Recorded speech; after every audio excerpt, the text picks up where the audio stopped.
Good evening, everyone. The time is 7:10. We'll go ahead and begin the Atascadero Chamber of Commerce mayoral debate for 2020.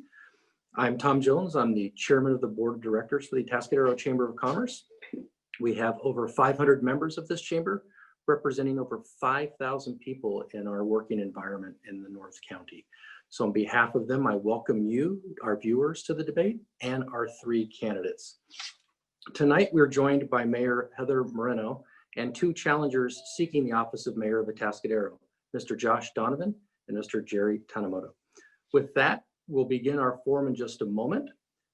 Tonight's format will offer an opening of 3 minutes from each mayoral candidate. We will then go through a series of questions that were generated by our membership and our Legislative and Economic Council and our Diversity Council. Each person will have 3 minutes to address these questions, and then we'll conclude with up to a 5-minute closing statement from each candidate.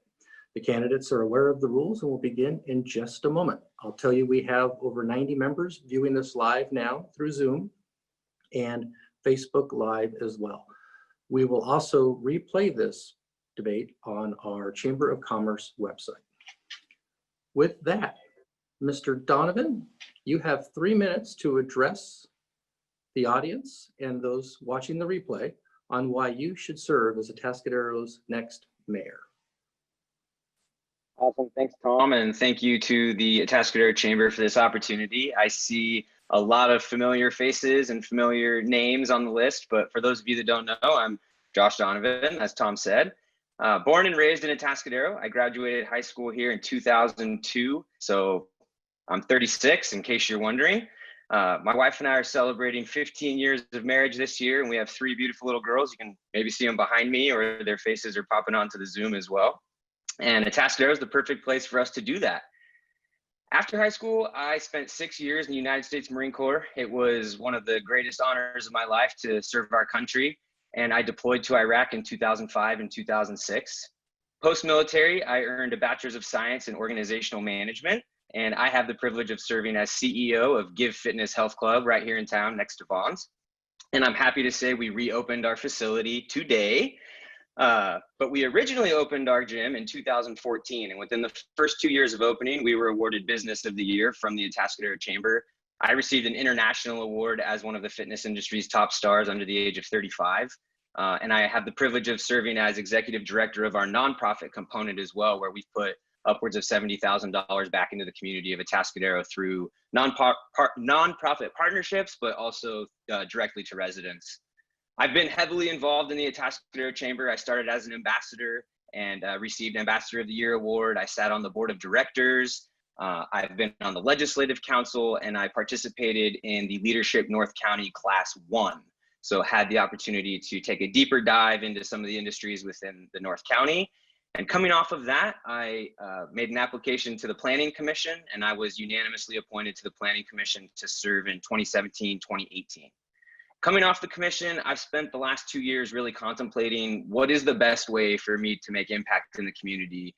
Where should I be serving? I've also been transitioning my professional career to business consulting and executive coaching. So I feel really connected to the business community, and it's hurting right now. COVID has been devastating to many of our small businesses, and Atascadero needs strong leadership now more than ever.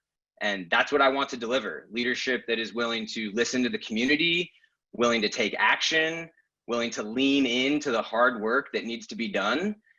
I'm really looking forward to tonight. I know we're going to cover a lot of issues, and I'm going to be happy to answer the questions, and just looking forward to letting everyone know why I'm the right guy for this job. So thank you for that time to do an introduction, Tom, and I will pass it back to you. Thank you, Mr. Donovan. I failed to tell the candidates that, like soccer, you'll be yellow carded at 30 seconds, but you're not on official warning. Just please wrap up your comments in those next 30 seconds. And I know Atascadero can show the nation exactly what kind of decorum we should have during the debate. So thank you very much for that. With that, Mayor Moreno, you have the floor in 3 minutes to speak to our audience tonight and future viewers on why you should be reelected as the mayor of Atascadero. Thanks, Tom. Good evening. I'm Heather Moreno, and thank you, Atascadero Chamber, for providing this forum for a community to get to know us, and to all of you who are investing the time here this evening to understand the issues that are important to Atascadero. As a CPA, a business owner, and your mayor, I am deeply committed to the health of our community and the health of our economy. My desire as a leader is to embody our shared values of compassion, collaboration, and community. Just last year, I initiated a public outreach campaign called Talk on the Block to ensure that your voice is heard as we make decisions about the future of Atascadero. And I'm proud of what we've accomplished together. And with your support, I will continue the work of building a strong, diverse economy, sustaining fiscal stewardship, maintaining a balanced approach to homelessness, protecting local control, and strengthening the connection between you and our city. In 2008, I was appointed to the Planning Commission, and I served as chairperson in 2010. I became an Atascadero City Councilwoman in 2012 and served as Mayor Pro Tem in 2015 and 16. I serve on the San Luis Obispo Council of Governments, the Regional Transit Authority, and the San Luis Obispo County Economic Vitality Corporation. Since joining the council, I have also served on the Design Review Committee and as chair of the Finance Committee for 3 budget cycles. I have the leadership experience our city needs at this challenging time.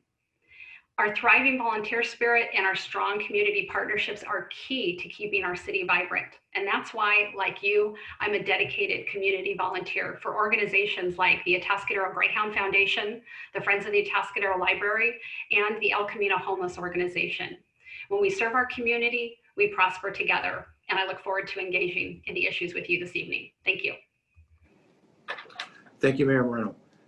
Mr. Tanimoto, you have 3 minutes to speak to our audience and the viewers of the rebroadcast on why you should serve as Atascadero's next mayor. Thank you, Tom, and thank you for the Atascadero Chamber of Commerce for allowing us this forum to discuss the major issues that we have in Atascadero. Now, I'm running for mayor of Atascadero, and I've lived here in Atascadero for 44 years, and I taught 31 years of history, government, and leadership at Atascadero High School, and I think I know how government is supposed to work. Not always does it work that way, but I know how it's supposed to work. As a retired teacher and the owner of a laundromat, I have firsthand experience and knowledge of how small businesses are struggling, as well as how people are struggling just to make ends meet. Even the homeless have a tough time. I talk with many people at my business. I walk around the lake and I talk to a lot of people, and I volunteer with many local civic organizations such as the ECHO, which I serve meals there, Atascadero Optimist Club, which I helped charter, the Wine Festival Committee, I've done 10 years, Loaves and Fishes, I helped them with the Armory, serving food, to CAPS, the Colony Days Committee, where I was the chairman of the Colony Days Committee, the Dancing with the Stars, Friends of Atascadero Lake, the board chairman of, one of the board members of the North County YMCA, and Big Brothers Big Sisters. For 10 years, I was a precinct inspector, and so I know how the voting works and how people are very honest who do that work. And the last thing I just did recently was serve food at the VFW. I know the meaning of leadership, cooperation, and community service. When I served recently at VFW Post 2814, I was asked questions by many of the members about our local government. I found out that many felt their voices were not heard, and they wanted to see changes and improvements so their voices and their answers are heard.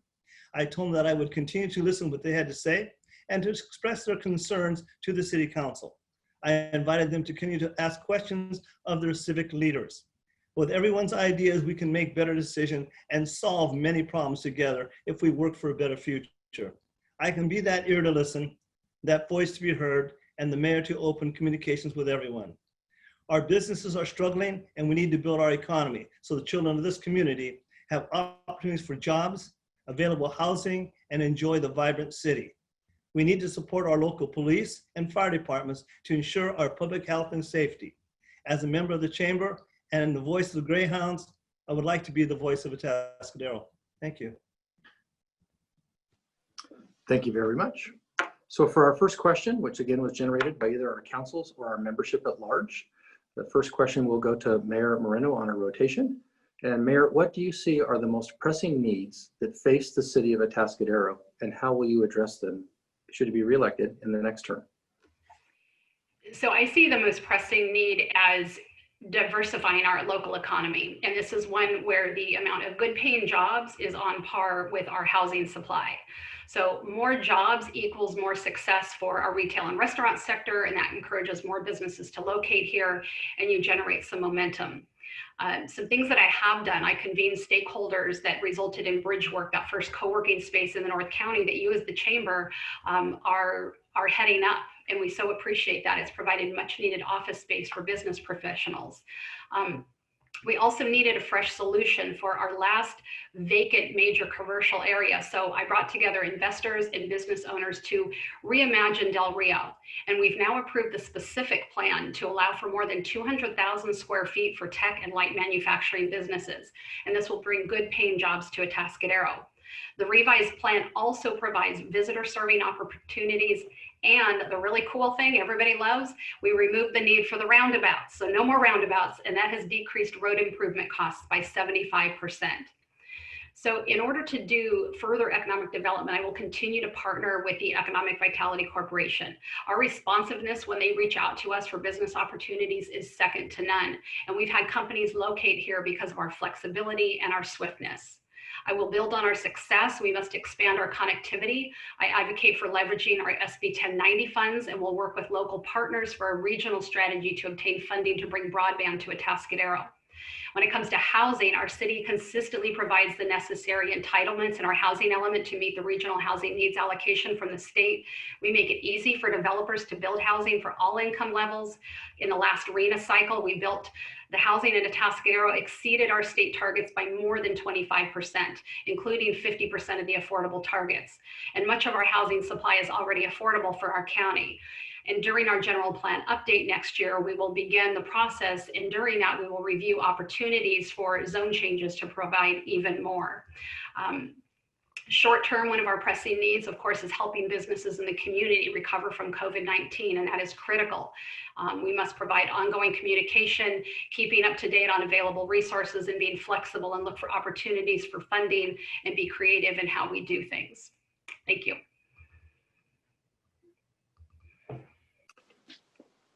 Thank you.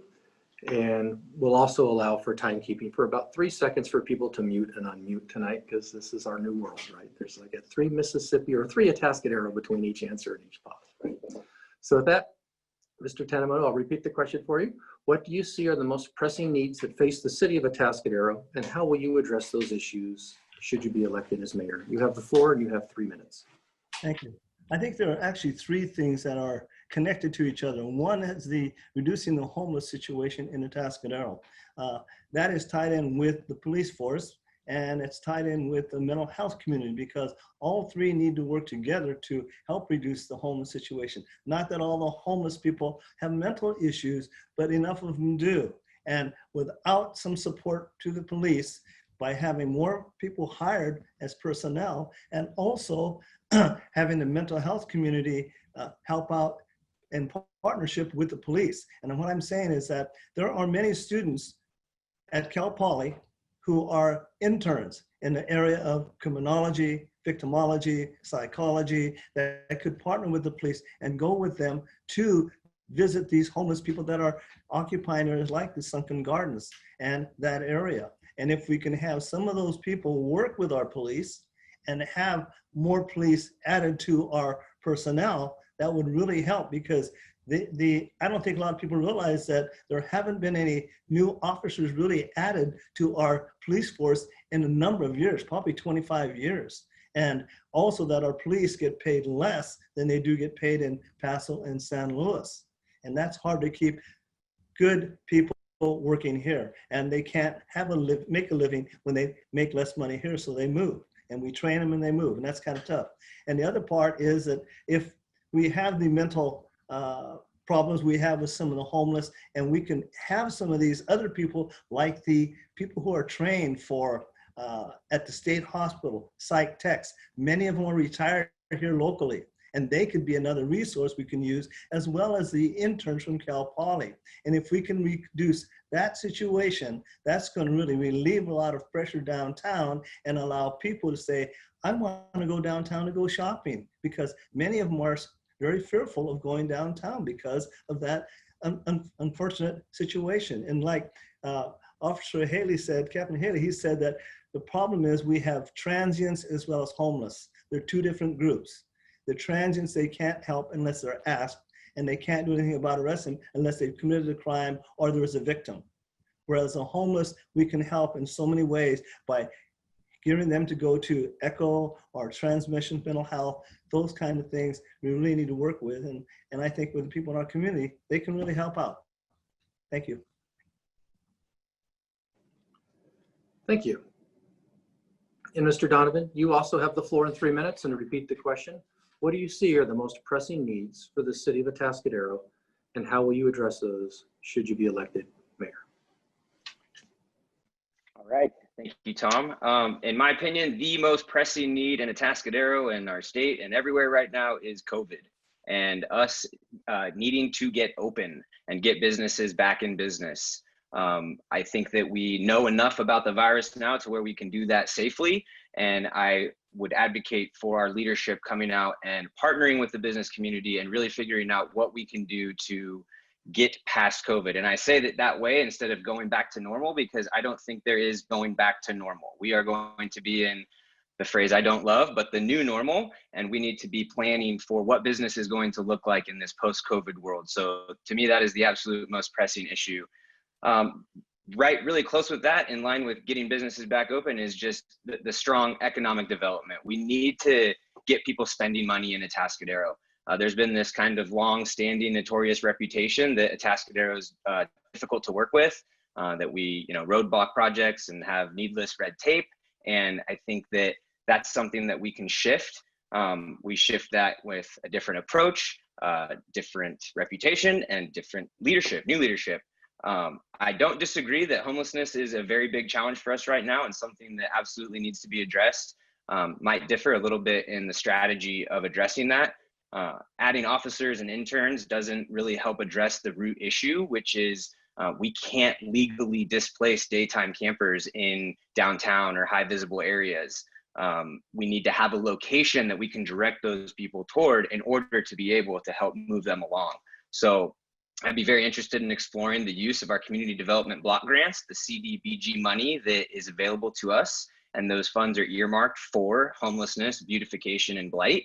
And those funds could help us establish infrastructure by way of a navigation center or a warming cooling shelter that now provides a central location for us to direct individuals toward.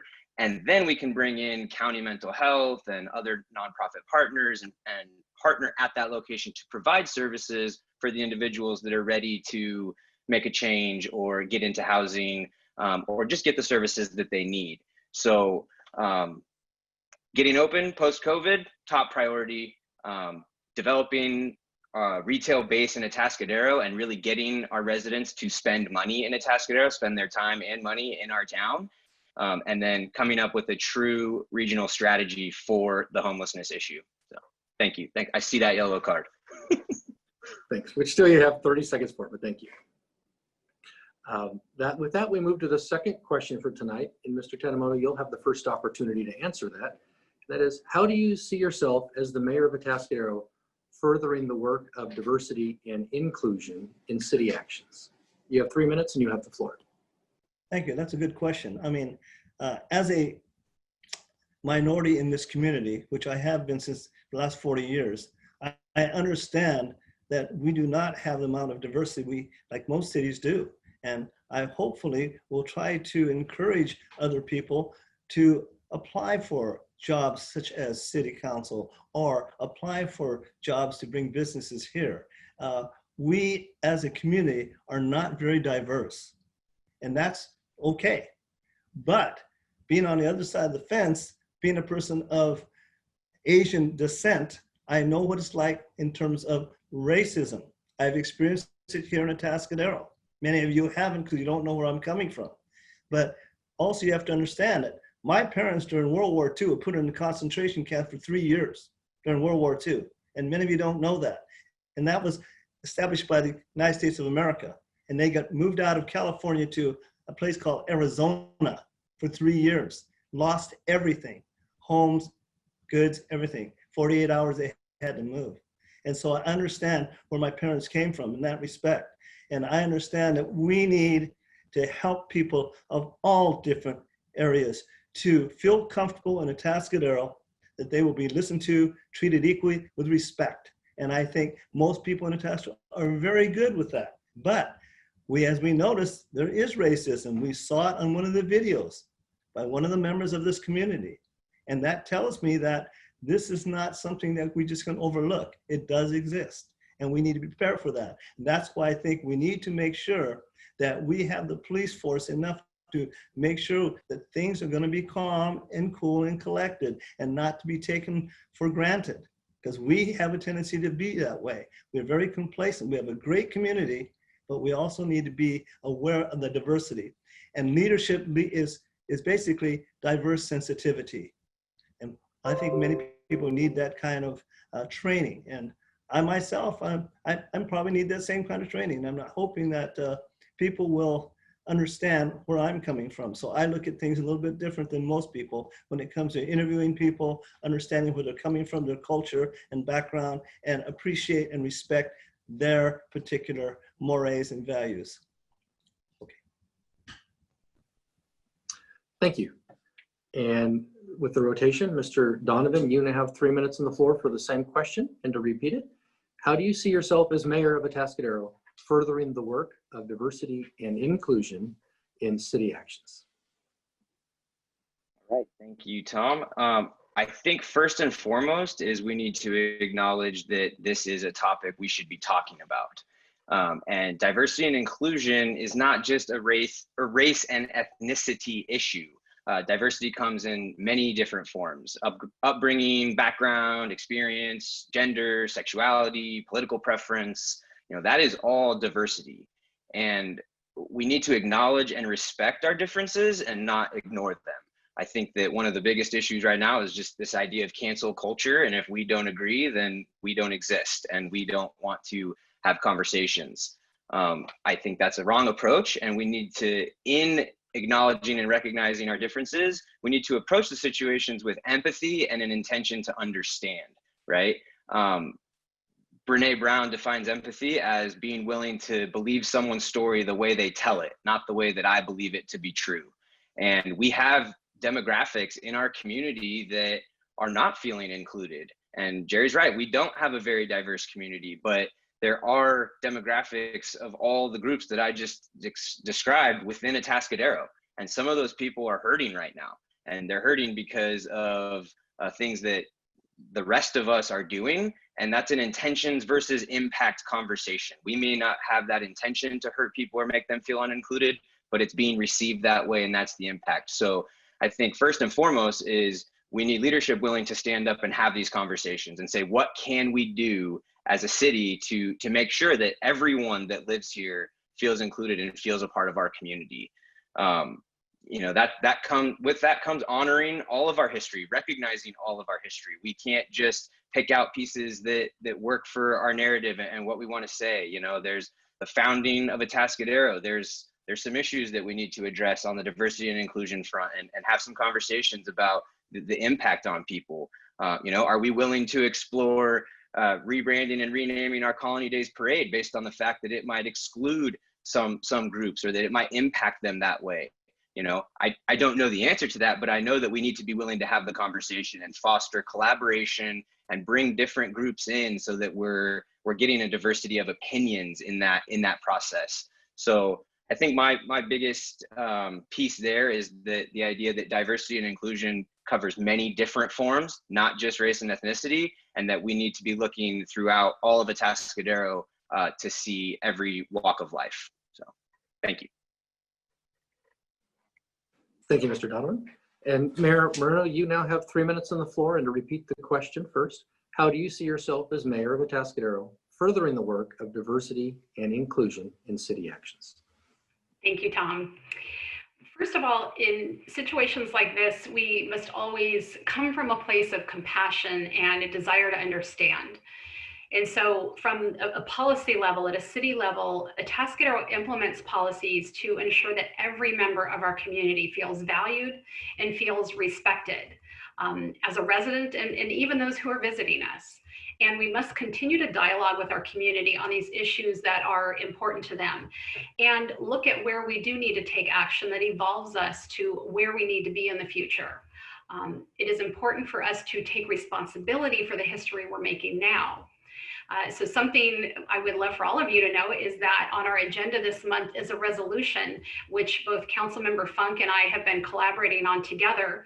We sat down for a conversation recently with the group Slow Race Matters, and we got to know what was important to them. And we had a dialogue for a good hour and a half about the issues that they cared about. They didn't really know much about Atascadero.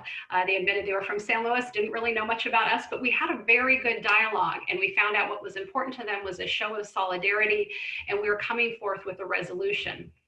Also within this, I had a community member reach out to me and say, hey, we all know the issue with the deeds. It was the social mores of the day. It was actually required if lenders were going to lend on properties that people of color couldn't own property.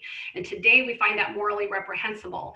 At the time, that's what was done until it was overturned by the Supreme Court and made unenforceable in 1948, thankfully. But unfortunately, some of that language still remains on the deeds today. So this constituent reached out to me and said, I've done some research on how we could either remove or repudiate that language. And would you be interested in that? I said, yes.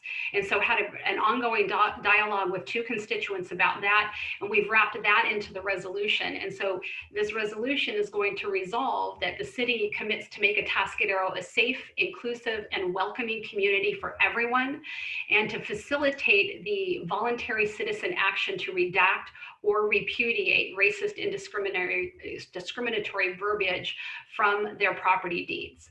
And so from a council perspective, from a leader perspective, this is the tone that I want to set, and I'm glad to be able to collaborate with others to do that.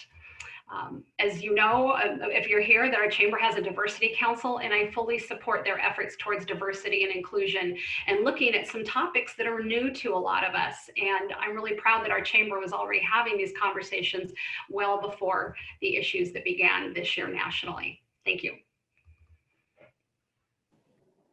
Thank you. That brings us to our third question of the evening. Mr. Tanimoto, or excuse me, Mr. Donovan, you'll start with this question. And here is the question from our membership. Cannabis can be legally delivered to the residents of Atascadero, but residents don't have the option or opportunity to either establish a business like a dispensary or shop at a local store. Our members ask, should the city change this policy to capture additional revenue? Mr. Donovan, you have the floor and 3 minutes. Thanks, Tom. Man, it's a little harder going first. I like it when they go first. So yes, cannabis present day right now, Atascadero allows deliveries. And if you recall the Talk on the Block series that Mayor Moreno alluded to, they went out and communicated with the community members and business owners. And we talked about how, if we buy something online and get it delivered in Atascadero, we don't get that tax revenue. So we need to shop locally. And my answer to that is, well, what about cannabis? We've had in 2016, Atascadero voters approved Prop 64. In 2018, Atascadero voters approved a retail tax for cannabis, and our council has still neglected to look at retail cannabis sales as an economic development opportunity. So for me, if our constituents have asked for access to the product and we're already allowing that product to come into Atascadero and be delivered here, it's really hard for me to reconcile why we are not pursuing retail locations for tax revenue. I think there's a lot of misconceptions around what these locations look like and how they operate.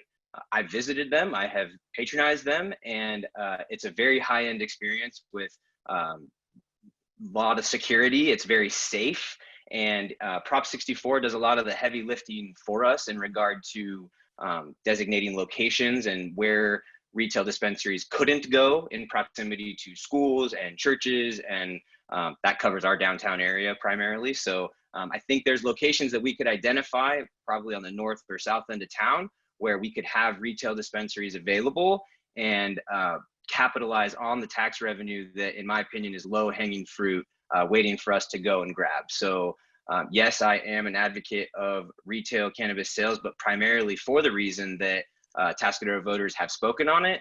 We've approved the retail tax, and deliveries are already happening. So, I know that there's a lot of different opinions about cannabis as a whole. For me, it's a legal substance in our state, very similar to alcohol. And if you were to drive El Camino Real, you are going to find breweries, wineries, liquor stores, smoke shops, a pornography store, and lots of other things that could create some moral conflicts, let's say. But it is a legal substance that our constituents have asked for access to. And there is a tax opportunity, a revenue opportunity for our city that I believe we are missing. And I would be very much in favor of pursuing that as a pre-existing revenue stream that is available to us. Thank you. Thank you. And Mayor Moreno, you're next on this question with a rotation. And to repeat it, cannabis can be legally delivered to the residents of Atascadero, but those residents don't have the opportunity to either establish such a business like a dispensary or shop at a local store. Our members ask, should the city change this policy to capture additional revenue? You have 3 minutes and you have the floor. Thanks, Tom. So yes, in 2018, my colleagues and I on the council voted unanimously to place a measure on the ballot that would tax any cannabis activity should it be allowed in Atascadero. And just so everybody here knows what we are currently doing, we allow deliveries. Currently, we're also looking into the cost and benefits of indoor commercial cultivation, type 1 manufacturing, and distribution. So now, of course, the big one is, what about retail sales? So Grover Beach dove straight into it early on, and the rest of the county can see that retail can be done responsibly and not be a nuisance to the city. But then again, talk to King City and they'll tell a different story. A lot of cities thought cannabis was going to be the answer, but it hasn't played out as expected. So really, should the council do something, it is more a question of, do we as a community want to do something? We have to decide what kind of a community we want to be. What are we going to look like as a city? Because this decision forever imprints who we are. It doesn't get undone. And it's a question that we all need to make together, looking at the unintended consequences, the hidden costs, and our values as Atascadero. So I'm not opposed to investigating the viability of retail in the future with a lot of public input and clarity about the trade-offs. Now, what do I mean by trade-offs? We have a saying in Atascadero that we can do anything, we just can't do everything. So deciding to allow retail cannabis isn't like allowing a tea shop. It takes dedicated staff throughout the process of assessing the viability, the safety, identifying appropriate land use, approving acceptable providers, and even once establishments are operational, it would require ongoing significant staff time to make it successful and safe for the provider and the community. So with our current staffing, we could do it, but other important projects already committed to would be shelved, and that wasn't an option for me. We also need to be very aware that there have been allegations of wrongdoing in the cannabis industry and county raids of illegal grows. So unsavory individuals from outside of Atascadero like to fund candidates to get their way without regard to the community.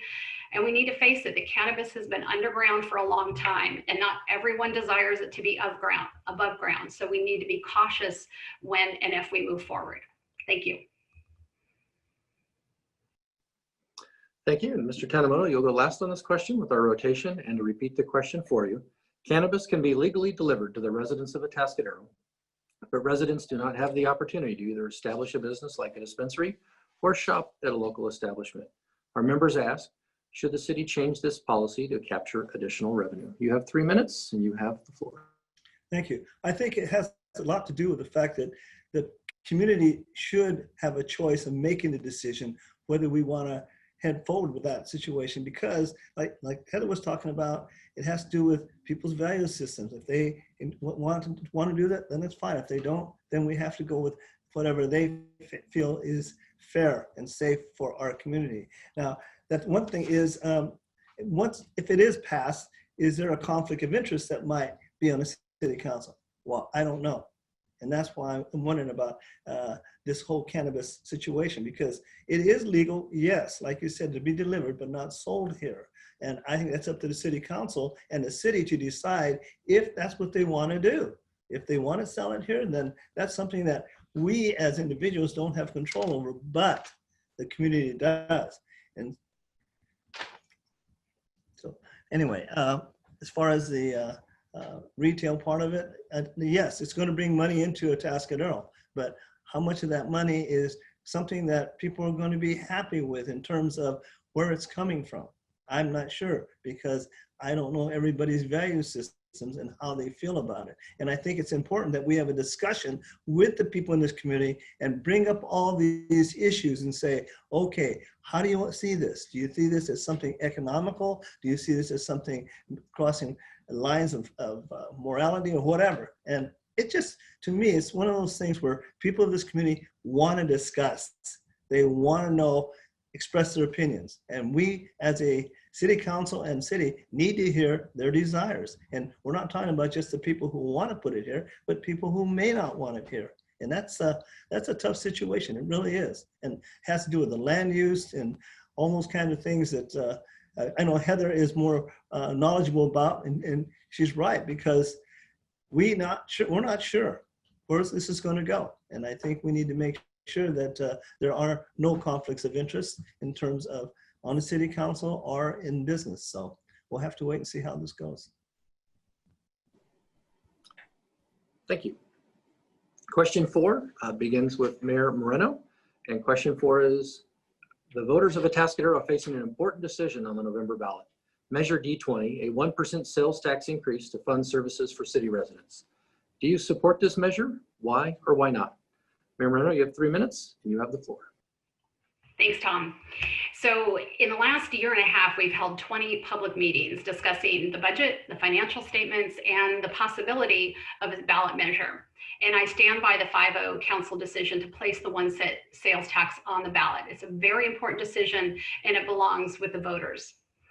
With the lowest per capita revenue in the city, we stretch every dollar through staffing, through forced choice prioritization. We do far more with far less than imaginable. We have solid reserves, which has allowed the city to weather the financial challenges of COVID without significant cuts to important services. Moving forward, we are stretched too thin. Despite our success in economic development, it only goes so far. HDL shows us that we need the equivalent of, say, 5 to 7 Costco's to produce the revenue to properly fund our police and fire, infrastructure, and community development. Or to address the marijuana question, we'd have to approve about 2 to 3 dozen marijuana shops to get that amount of revenue. And of course, for a population of 30,000, both of those numbers are ludicrous. Whatever the outcome of D20, the community will decide the future steps together. Now, I have heard it asked, well, why isn't this dedicated just to public safety? Well, if we're tight in the police department, can you imagine that it's probably the same way in community development, in public works across the entire city? Streets, drainage culverts, parks, economic development. Not one public safety employee asked to have it dedicated to public safety because they know this is a citywide need. And I've heard them say, our needs are no important than the needs of the rest of the community, and we all suffer if we don't have the funding we need. Now, we have some hard choices to make about essential services and our quality of life. Our police department has less than 1 officer per 1,000 residents. We pay lower wages than the rest of the county. We routinely lose officers to neighboring jurisdictions who can pay more. Our main fire station is more than 70 years old. We're in desperate need of safety upgrades there. Our community development department has limited capacity for economic development projects. Residents love the zoo, of course, but it costs the general fund $500,000 a year. So through public engagement, transparency, accountability measures, oversight, the citizens will provide input and the necessary oversight to ensure the funds are spent properly. I believe in local government, which means funding local government. As a resident, I'm willing to make the best investment in my community on D20. Thank you. Thank you. Mr. Tanimoto, you go second on our rotation. And to repeat the question, the voters are facing an important decision on the November ballot. Measure D20, a 1% sales tax increase to fund services for city residents. Do you support the measure? Why or why not? Mr. Tanimoto, you have 3 minutes and you have the floor. Thank you. Yes, I do support the measure because our city has been using their reserve funds to pay all the bills and try to keep Atascadero City afloat in that respect. Yes, we need more police, we need more firemen, and hopefully this particular tax would help generate that type of revenue. But there are so many services in our city that or had to be cut back based on the fact that we have not been generating a lot of money or revenue from new businesses coming in and many leaving, and there's not a big industry here we can draw to build up our finances here. That's the hardest part. And without this 1% tax, I think we're going to have a tough time struggling this coming year. And without that money, that's one thing I talked to right away with some of the police and the firemen. I said, what's the one thing that you could really use? And they said, personnel. We need more firefighters. We need more policemen. And then itself right there told me, okay, we got to take care of those two departments because that's our public health and safety. We don't have that. What do we have? Okay. And so, and a lot of people are real concerned about this. It's up to the community to decide what they want to do, if they want to fund it or not, because too many people think it's just going to go to the police or the fire, but it goes to a lot of services in the city that we have that have been underfunded because there hasn't been the kind of revenue brought in with new businesses. And so it's a tough question for a lot of citizens to answer, but they get to vote on it and they get to decide. So I think that's just up to them. We have to go with what they decide and then hopefully make the changes we need to make sure that we take care of the other services, park, recreation, you name it. Okay, and I think it's a tough nut to crack, and it's up to the people to decide. Thank you. Mr. Donovan, repeat the question for you. The voters of Atascadero are facing an important decision on the November ballot. Measure D20, a 1% sales tax increase to fund services for city residents. Do you support this measure? Why or why not? You have 3 minutes and you have the floor. Thanks, Tom. So little other side of the coin here. I do not support Measure D20. I don't dispute the challenges that we're facing as a city, but I ask the question, why are we stretched so thin and why are we income starved? It doesn't sound like we've been very successful at economic development. And in fact, our city council members said as much when they were contemplating the sales tax measure. They said, we failed at economic development. And now we're asking our citizens to pay for that, to get taxed more because we have not been successful in creating a retail base and creating consumer spending in Atascadero. If you watched last week, Nick Mattson shared, I don't think the budget will fall off the cliff, but we obviously haven't, it hasn't landed the way that we thought in instilling confidence in the community of Atascadero, and I agree with that. I'm much more an advocate for getting creative, exploring the pre-existing revenue streams that we have available to us, like already mentioned. This is being painted as an emergency services tax that is going to go towards our police and fire, and I'm very much in favor of that. I want them to get more funding, but I don't believe that this tax is the answer. This is a general tax into the general fund, and it's not the solution that we need. We can't hold public safety hostage for a general tax that is ultimately going to end up being a false promise. I have grave concerns about future councils and future priorities. It sounds great now to push these funds towards the emergency services and the things that are needed, but without those guarantees, what happens when a new council is there with new priorities and potentially the idea of defund the police or shifting those funds away? I think our community deserved the chance for a special tax that would have specifically been allocated for emergency services. And I'm fairly confident that our community would have rallied behind that. But it is a general tax. I do agree that it's in the right place. It's on the ballot and voters will make that decision. Should the tax pass, then I, as mayor, would absolutely try to be the best steward that I could with that money and get those funds where they were promised to go. But it would not have been my choice. And I am much more in favor of growing business, getting our economy strong, and funding the city that way. So thank you. Thank you. That completes our fourth question. And question number 5, Mr. Tanimoto, you'll have the opportunity to go first. That question is, what measures will you take as mayor to address homelessness issues that face our community? Mr. Tanimoto, you have 3 minutes and you have the floor. Yeah, I think I touched on that earlier about the homeless situation in terms of trying to incorporate interns from Cal Poly and retired psych techs from the state hospital to help the police to help to reduce the number of homeless people here. And yes, we need a place to put them, but we have Echo and there are other places that they can go to, but there are so many homeless people here. I see it all the time at my laundromat.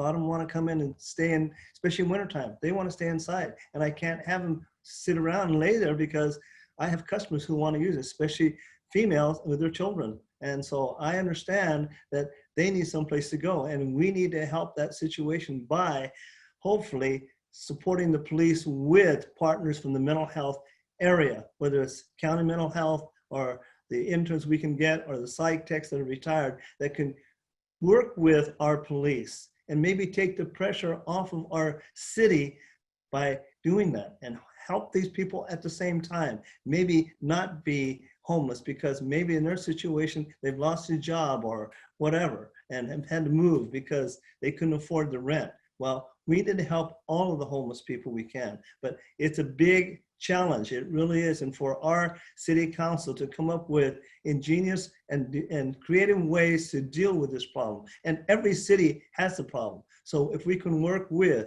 Paso Robles, Pismo Beach, Morro Bay, San Luis, and see what they are doing to solve the problem, because they have it too, and how we can work together, maybe to institute some kind of good method and good scheme of how to help these people, because that's what they do. They need help. And in helping them, we're helping our community.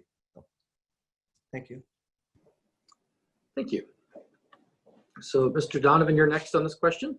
And to repeat the question for you, what measures will you take as mayor to address the homelessness issues that face our community? You have 3 minutes and you have the floor. Thanks, Tom. Like Jerry said, I think we touched on this one a bit in the beginning as one of the primary needs of Atascadero. So maybe we can talk just a little bit, more about the issue itself. I had a chance to sit down with Wendy Lewis, President and CEO of Echo, and had a great conversation with her. And one thing that I learned out of there was to try to remove labels. And so, instead of the homeless or this homeless person or that, she likes to use the term unhoused neighbors, which I think is a great label, or not a label, just a great term and reference, because these are people that are part of our community. She shared with me that the last point in time count of our unhoused neighbors revealed that upwards of 70% of them are either born and raised in SLO County or have significant family ties to the area. So, sometimes there's this idea that all kinds of out-of-towners are just coming into Atascadero and are problematic. And I don't know that the data backs that up. These are people that are part of our community, and they are unhoused neighbors, but they're members of Atascadero. I talked already about what I think is the best solution in creating infrastructure and having a navigation center or a warm and cooling shelter where we can direct people to. That allows us to address what I think is the biggest issue for most people in Atascadero. Members of the community, see some of the unhoused in some of the high traffic or high visible areas, and some people behaving in ways that are not appropriate. And in order to be able to come and displace them or move them along, we need to have that infrastructure in place. So I think that's a very important component of talking about this issue in whole. Echo has a 60% success rate. It's well above the average for similar shelters. So for residents that get into Echo, they have 60% success of getting those residents into permanent housing. So for people that say, is having Echo or offering services part of the problem? I mean, I would definitely disagree there.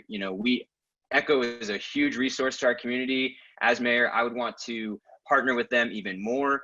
Provide more funding where we could, and then as we establish this navigation center, warming cooling shelter, what else can we do to get people closer to that point of being in a program like Echo, where we can get them off the street and into permanent housing?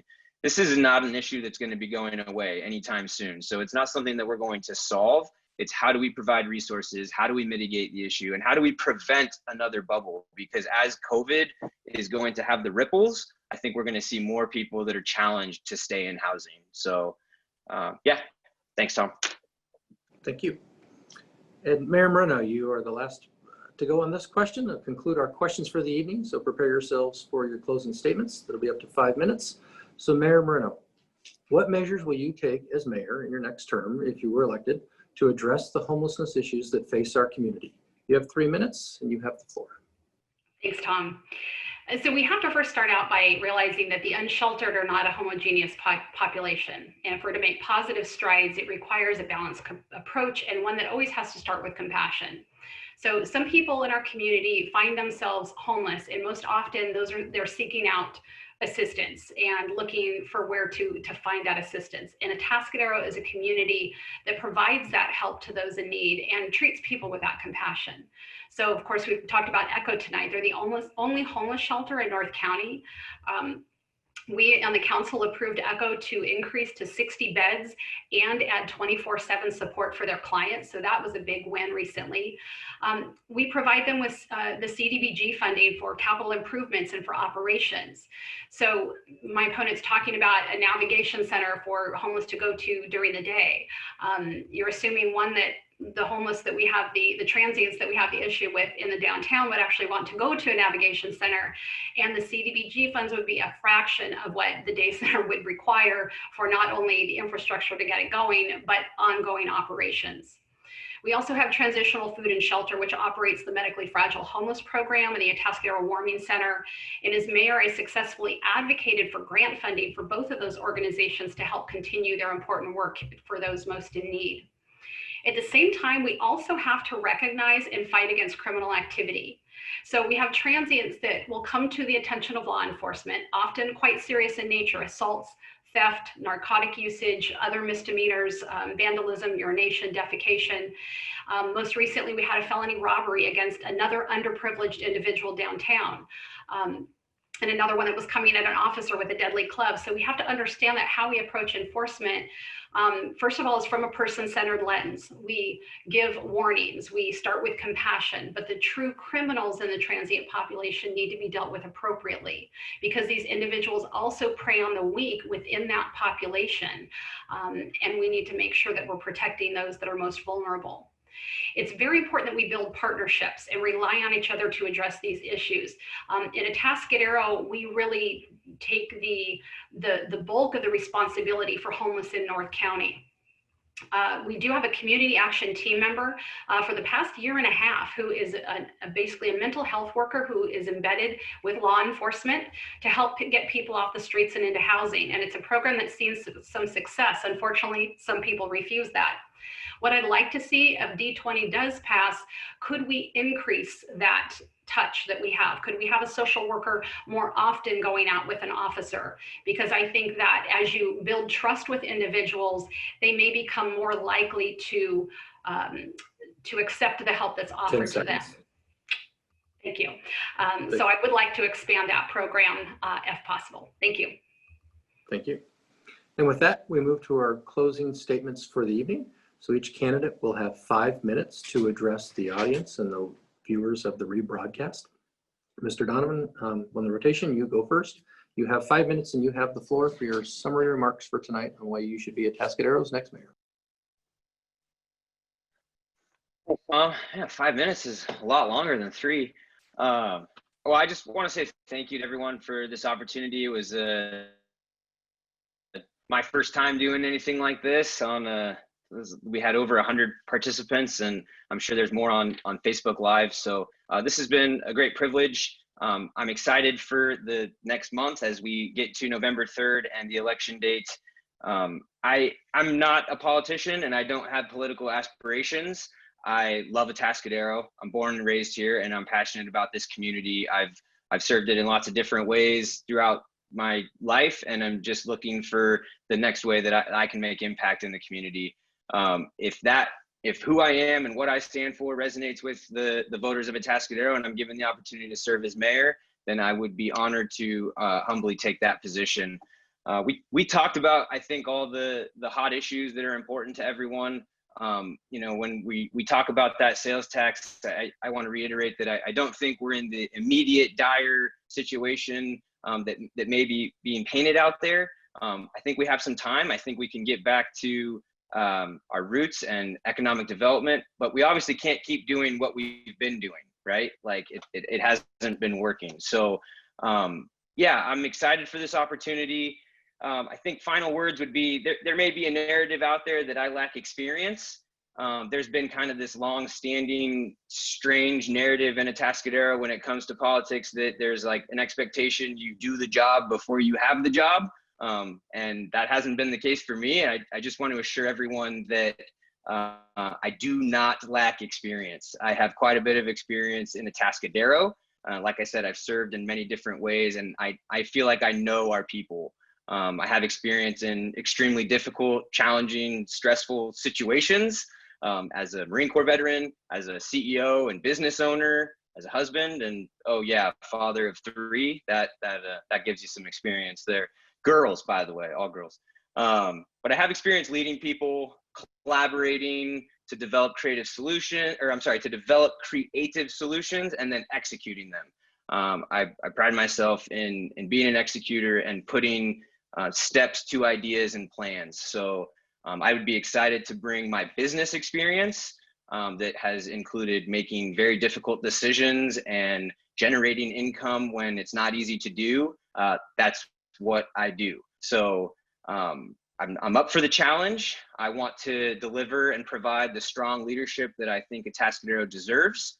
And if that resonates with you, then I would be very appreciative of your vote on or before November 3rd. You can take it in person, you can mail it in, but regardless, have your voice heard. It's a privilege and honor that we have in this country, in America, and it's a beautiful thing. Let's remember that no matter where we stand on any issue or any candidate, that after November 3rd, we're all still going to live here, and we're all still going to be neighbors, and we're all still going to have to get along, and we're all still going to have to work together to do the things that we want to do. So, that's kind of the beauty of politics, is we all come into this and say, hey, I think I know what the answer is, and I think I know the people, and here's my ideas, and here's what I want to do, but it's the people that ultimately decide. So this is me. This is Josh Donovan. I am a very big advocate for accessible and transparent leadership. My cell phone number is 805-423-3462. You can email me at josh@joshdonovan.com, or you can go to donovanforatascadero.com. Give Fitness is right next to Vaughn's. I'm there a lot. I'm easy to find. And that is exactly how I would like to conduct myself as mayor as well. Transparent, accessible leadership that is accountable to you, the people of Atascadero. So once again, thank you to everyone that came in. This was awesome to see 100 people on Zoom, and I'm excited to see what comments and viewers roll in on Facebook. So thank you, Tom. Thank you, Josh, new CEO, and thank you to the Chamber. Much appreciated. Thank you. Mayor Moreno, your next in our rotation. You have 5 minutes to address the viewers and folks that might be watching the rebroadcast on why you should be reelected to serve as mayor of Atascadero. You have up to 5 minutes, and you have the floor. Thanks, Tom. Everything that we do in this city is possible because of people. So from council policies that budgeted wisely and built up reserves, to innovative staff who find every grant and saving opportunity possible, to a community that raises money for projects all over town, this is a gigantic team effort. One thing that we need to do is to tell our story better about how easy it is to do business in Atascadero. I recently interviewed Clint Pierce of Madonna Enterprises, who's led a lot of investment into Atascadero in the past decade. When I asked about his experience working with the city, he said, quote, "From day one, Atascadero was welcoming, inviting, and really business friendly." Another business owner based in San Luis, Ty Sofrano of Trust Automation, after sitting through council's approval of the La Plaza development, stated publicly that our process was a breath of fresh air, and quote, I can go get a root canal in San Luis Obispo or a lollipop in Atascadero. Now, we at the city are human, we're not perfect. When I hear of a business owner or resident who's had a challenge with the city, I engage with them. I want to learn how we can do better and how we can help. And we've made tremendous strides. Unfortunately, some continue to fan the flame of rumors from years past, and we need to do a better job of correcting those. communicating the continuous improvement that has taken place in the last decade. We've accomplished a lot at City Hall during my 8 years. For example, we approved a micro homes project in Atascadero, the first in the county. These are affordable by design homes, and we welcome more of them. We incentivized the La Plaza development downtown through road abandonment, height waiver, and investing in the community plaza using development impact fees. We built the footbridge between Sunken Gardens and Galaxy Theater Complex to provide a walkable connection and the ability to share parking. And then, of course, renovated the parking lot between the old City Hall and Atascadero Creek that increased the parking spaces available in the downtown. We approved the Hilton Home 2 Suites Hotel that's now open near Del Rio. And this is bringing more transient occupancy tax to the city. We brought new activities and events in the Sunken Gardens, including the Tamale Festival, the Farmers Market, Dancing in the Streets, the Cornhole Tournament. And this brings our community together. It encourages further investment in Atascadero when people see the activity and excitement here. And it also provides a reason for visitors to stay and spend money here. Since voters passed a sales tax measure in 2014, we paved and repaired several miles of local and neighborhood roads. And I get a lot of thanks for that. And not to me, but to the city. We approved the now completed Zoo Garden Event Center, which I can't wait till we're on the other side of COVID and can go enjoy that. We implemented Zone Haven this year, a new disaster evacuation and communication system that keeps our community safe and informed during a fire or other emergency. During COVID, we reduced permit fees to $0 to help struggling businesses operate safely outside. And we partnered with the Atascadero Land Preservation Society, building the trailhead and parking area for the Three Bridges Trail, enjoyed by residents and visitors of all ages. And there's more. We have a lot more to do, and I'm excited to see what we accomplish together next. However, I am saddened to see that outside interests play a role in this race. A group that has no affiliation with Atascadero is spending thousands of dollars to spread deceit and to disparage Mr. Tanimoto and me. Even our police are highly concerned about the distortion presented in the flyers and the radio ads from these outsiders that could cause lasting harm to our city. We're better than that. We're stronger than that. And I know our voters will see through that. As a candidate, I'm not going to promise specific outcomes. The job of the mayor of your council is to balance the budget, allocate taxpayer dollars wisely, and set policies that lead to the future that we as a community want to see. I will listen to you. I will work collaboratively with my council colleagues and city staff. I will build on relationships that I've fostered with business and community leaders countywide to encourage additional investment in Atascadero. And I will always seek the best for our community, because when we serve our community, we prosper together.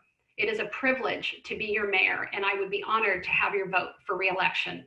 You can find out more information about me and how to contact me at heather4atascadero.com. Thank you, Chamber, Josh, Tom. Appreciate the opportunity, and thank you all for being here tonight. Thank you.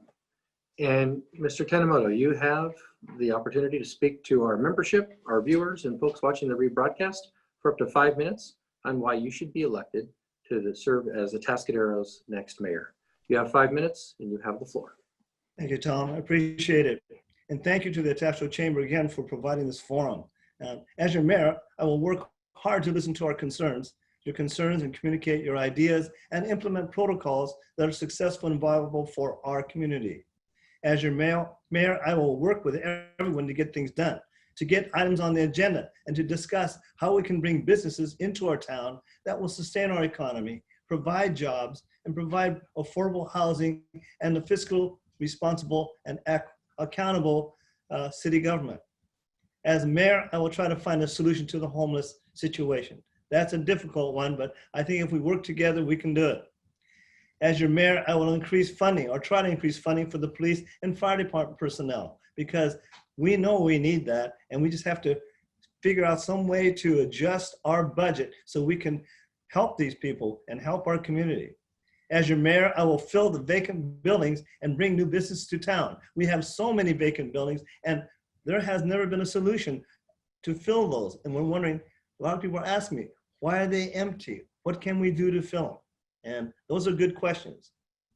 As your mayor, there will be total transparency so the citizens can have a voice and a choice to vote on all issues. As your mayor, let me continue to serve this community that I love. I've served this community in so many different capacities, and the mayor is one more step. Let's work together. It is your choice. You can help me do this.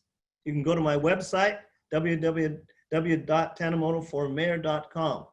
And if you, like the other candidates, they're honored to be running for mayor of this city. It's a great town. We want to keep the environment the way it is, but we have a lot of work to do to improve this city.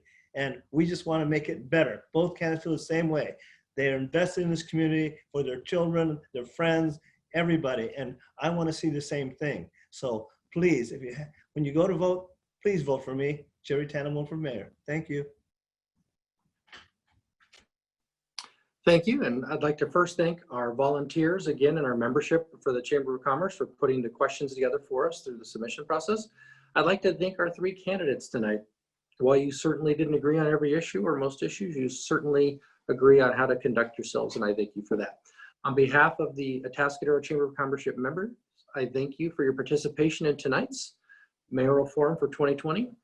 This concludes the third of 3 candidate forums that we conducted this year on behalf of our membership in the community. The first was the supervisorial, the second was the city council, and lastly, the mayor. Thank you. Please remember to participate in the election in November, and thank you and good night.